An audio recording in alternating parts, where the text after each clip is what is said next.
Welcome back to Talk of the Town. Grant Kaple's with us now. He is the general manager of the Boathouse. Now, the Boathouse has several locations, and we'll talk about that in a moment. But of course, it does sales and repair and storage of boats in the Lowcountry. So, Grant, good to have you on the show. Good to be here. You said you've been in the Lowcountry since 2008. You moved here from Columbia.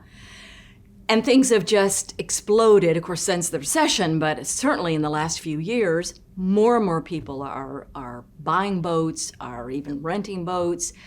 During the pandemic, I mean, a lot of people it was a way to get out, to get a release, right? Yeah, it was. Interestingly enough, when the pandemic first hit, the last thing you thought anybody would do is want to buy a boat. Right. I mean, you're thinking we're not going to have jobs and be unemployed and all those fun things like that, but that wasn't the case,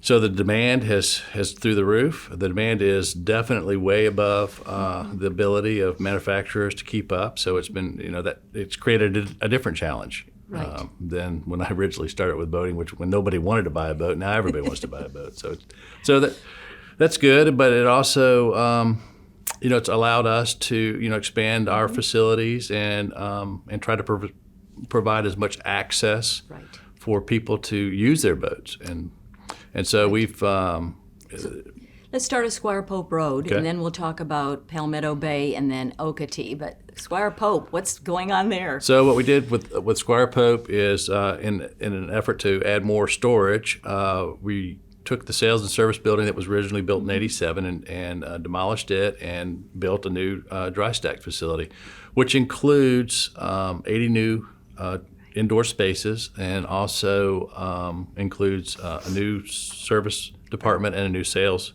office. Perfect. So everything's kind of cleaned up, and I think we did a pretty good job of making it kind of pretty out front, a little bit better than the steel building that was there to begin with.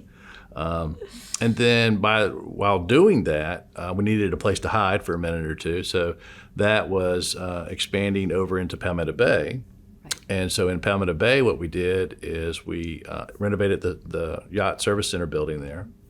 And then since then, we've taken over the yard there. And so we're able now to handle big boats as well as all the outboard boats, that we've been handling in the past. And when you say big boats, Grant, what do you mean by big boats? So, originally we're thinking that the Palmetto Bay was going to be a 70-foot boat kind of place, would be a large boat. But it turns out that there are a lot of boats between 100 and 200 feet that want to come in and hang out there. Cool thing about that area right there is, it's mean low tide is 20 feet. So the new docks, the west side docks that you've seen being built, which seem like they're really super long, and they are, is, have 3-phase power there for the bigger boats to come in and hang out. So a lot of, the transient group of people who boat up and down the East Coast. And those aren't boats, those are yachts. Yeah. When you say they're yachts. They're Yeah, that's just funny. And it doesn't matter how big a yacht you have. There's always somebody that seems to have a bigger one. But, right. So that's let's touch on Okatie. Beautiful showroom off of 170 out there. Yeah, we were excited about our Okatie facility. That happened in 2017. We had an opportunity to buy the old Stuckey building out there, and that was 30,000 square feet that we turned into a really nice showroom, so that rain or shine, you can come and pick out your new boat. We've got good service there.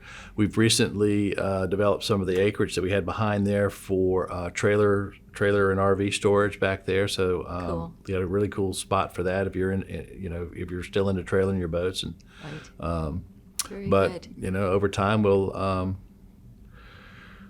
keep kind of developing what's in front of us, just to allow everybody to have an opportunity to use their boats. Right, and you said access. It's all about access, right?